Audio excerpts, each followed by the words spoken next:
There's a very crafty effort to make the last bastion of something that you can overtly hate is the extraterrestrials.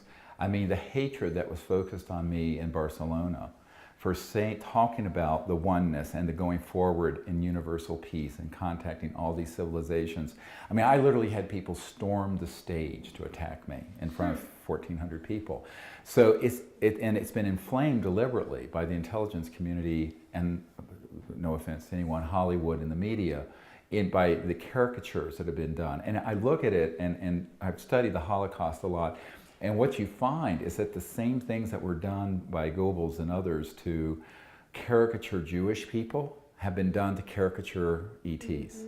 Size, how they smell, how they look, they're here to take things from us, da-da-da-da-da. It's like the Elders of Zion on a cosmic scale is being done by most of the UFO subculture, frankly, and certainly the intelligence community working hand in glove with the media, such as the article that came out last week in the Daily Mail about this whole alien invasion scenario.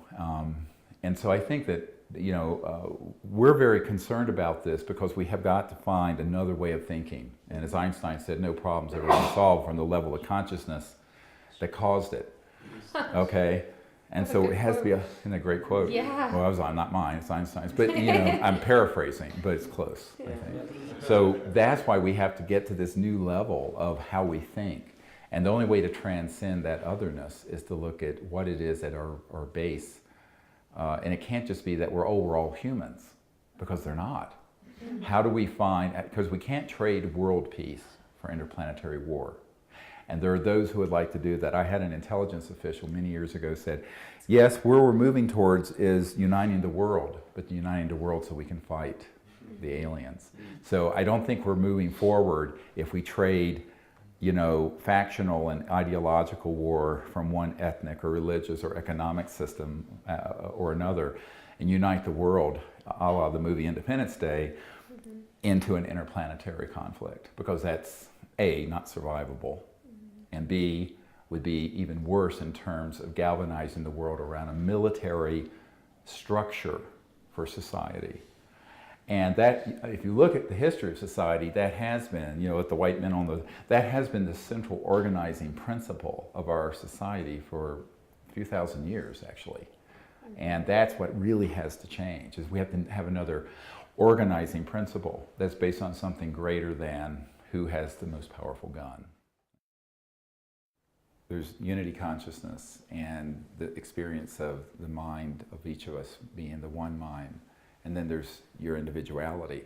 But between those two poles is an infinite degree of relative non-locality, if this makes sense, where you can become increasingly non-local so that you can experience another person's life or be that other being. And actually, what Emery and I have been experiencing with this ET, where the magnetometer has been doing this spiraling, is exactly that. It's like we're us there, but we're also another being. And it's a complete harmonic to the point that it's physiological. I mean, we can physiologically feel it. And it's happening in very subtle dimensions that are in the astral and causality of subtle energies. And that's kind of, you know, not what people expect when they think of a ET contact event. They expect to walk up to a flesh and blood ET and shake hands. And we have had flesh and blood ETs that have appeared. But the more likely way is these sort of trans-dimensional ways, because if you're interstellar and your whole paradigm is going beyond the crossing point of light through other various dimensions, or your civilization has evolved to these various other dimensions, it would make complete sense that that's how they would prefer to make. What I found was that there was such clarity of perception, seeing, hearing, knowing. And then what I experienced from consciousness and these tube beings that came to me it was transmitted in packets of non-verbal, pure information and knowledge. And I found that almost everything that's happened in my life since then has just sort of been an unfolding of that. Those packets? Yes, and that's what happened with the Orion transmissions. The Orion transmissions, when I was holding up this sphere in Joshua Tree, and we had this, it was a radar detector, started, and as I tuned to a sector of Orion, then there was this download, like a step-down transformation through this crystalline structure in my bioelectric field into that. But the tone of the machine, I could feel what the information was, and it was like amazing packets of knowledge that was in energy form and not verbs, not words. And so when you're in that state, you can gain information, whether it's in a meditative state or while you're moving around, in a way that's from a very deep matrix in the structure of consciousness, which then means that you're very clear in being able to access this Ritambara Pragya, Ritam, that level of awareness where all knowledge can be accessed. And that is folded within every single person. What's beautiful to realize, that saying that thinkest thyself a puny form when within thee the universe is folded. It's a rhetorical question. The entire cosmos is folded like a quantum conscious hologram within every single person and every single being. And the realization of that, and the beginning of the experience of it, then you realize that every sentient being that can be aware of awareness. You know, in other words, I don't think an ant, but a higher intelligent life form has the ability to be aware of the aware mind and access this level of knowledge. And that's why remote viewing and precognition is possible. The New York Times requires 3 corroborating sources for a story, and we have 550. So the fact that it's not in the New York Times is only because it's been redlined, literally, out of the New York Times. So the people who want to come forward, yes, many of them are afraid of coming forward. The closer to the heart of the secrecy you get. But what all of you know, and that if you're wanting to address people in your local community, as I said the other day, take the pulse of where they are. Don't go past where they are too far. And you can educate them. It's all about compassionate education, not proselytizing. It doesn't do any good to talk about things that someone's not ready to hear about. So if they're not receptive, as the old saying goes, the wise are they who speak not unless they have a hearer. So if there's not receptivity, you can just move on. But you'd be surprised the number of people who are, even on the things that are the high strangeness, trans-dimensional aspect of what we're doing, there's so many people ready to hear that. And more than you can imagine, but you have to kind of ease your way into it. Yeah. And let them ask the question that opens the opportunity. Right. And that's when I was briefing the CIA director and his wife, who was the chief operating officer of the National Academy of Sciences. He really didn't have an interest in the whole communication aspect of it. He was interested more in the policy implications and why he was being denied access and why they were lying to the president and to Webster Hubbell, who had been sent from the Department of Justice by the president to investigate this. But what he said to me, which was really important, what she said to me at some point during the dinner, this 3-hour meeting, was that she didn't really understand how they could communicate across these vastnesses of space. And then I had to say, well, do I tell her a lie that makes me look credible, or do I tell her the truth and risk sounding too far out there, you know? And I said, well, if she asks the question, I think she's probably ready for the truth. And I started talking about thought-actuated technologies, technology-assisted consciousness, and consciousness-assisting technologies, and that there were developed multiphasic electronic devices that could receive directed thought or also send directed thought.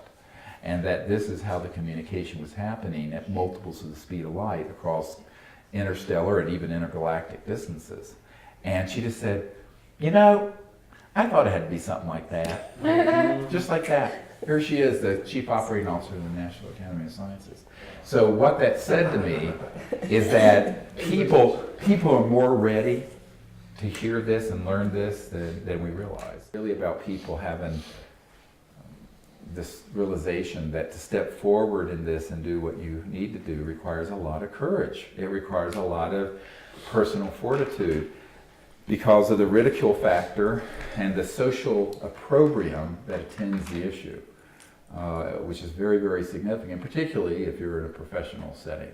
But nevertheless, that's what needs to happen. There need to be more and more people who speak their convictions and come forward, whether they be military or other people. And I think that's one of the real challenges is, as you know, all of us leave here, is to walk that path, because it's very easy to sit on this information personally, but when you begin to bring it in to your life where people might know about it, it's very difficult. And an Air Force major once told me that the secrecy on this issue has been maintained mostly through just the fear of ridicule. All through our society, and there's 100 years where we have lost our ability, and it's not just technological evolution, it's social, economic, and even spiritual development has been deterred by this. And that's why that is such an important disclosure of that fact is really important. And this is the part of this that most people, when they think of the UFO issue, they think of either scary looking ETs or other frivolity. And they never seem to understand that the real heart of it is about cartels and a very small group of elites who want to maintain a centralized power. Because what happens when, visualize if you will, every village in the world having one of these devices or multiple of them, and there's no transmission lines, and you're pulling energy out of the 0 point quantum vacuum energy field, and everything can be grown locally, everything can even be manufactured locally if necessary. You do not need to have a petrodollar-based system. You do not need to have trillions of dollars a year spent on the energy. So all that resource, you can call it resource or money, are then freed up for what? Education, healthcare, development of higher states of consciousness, what have you. And think of what could happen even in terms of the infrastructure. This house wouldn't need to have any wiring. Why? Because everything manufactured would have its own energy source. Everything changes. Imagine if you discovered an energy source that would deep six the $600 trillion oil and gas and coal reserves and the trading desks at Goldman Sachs and everywhere else. So then you're talking about real trouble. And I think that's what people have to understand. That is at the root of the secrecy of this whole extraterrestrial question. You know, it's like almost what's truth got to do, have to do with it. You know, people have more invested in their reputations. And a great story, you know, one of the things that happened, I was at Cambridge back some years ago giving a talk to Mensa, which is an alleged high IQ group. I say alleged because when you see Bijou and these other creatures that have IQs of 400 and 500, you know, I'm a moron. So anyway, but I was the keynote speaker at the international gathering at Cambridge and one of the colleges there, and I was presenting pretty left brain stuff. You know, here are the documents, here are the photos, here are the cases, here's the and this man on the front row, British guy, scientist, at the question and answer, jumped up. He says, "I find it utterly depressing that a man of your intelligence would be wasting your life on such drivel." Drivel? Drivel. Oh.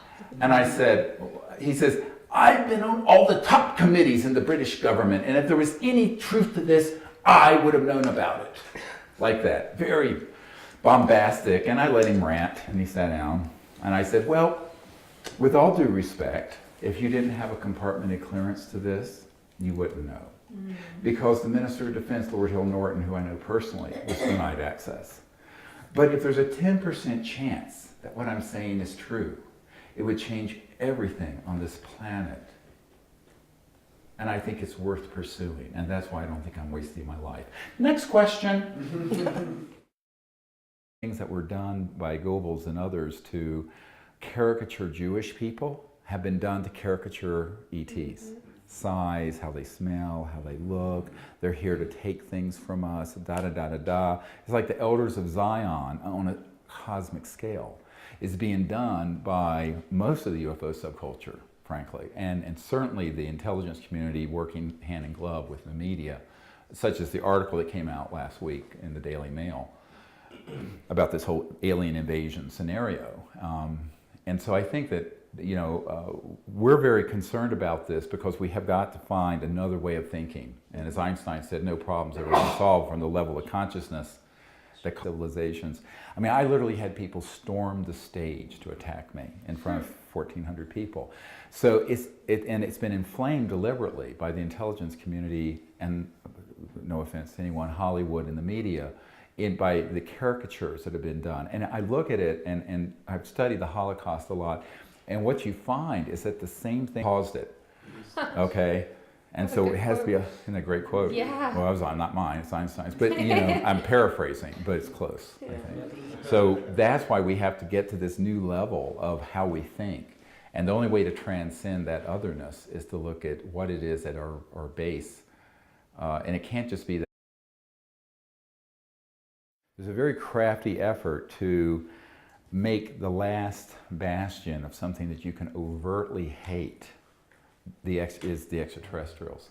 I mean, the hatred that was focused on me in Barcelona for talking about the oneness and the going forward in universal peace and contacting all these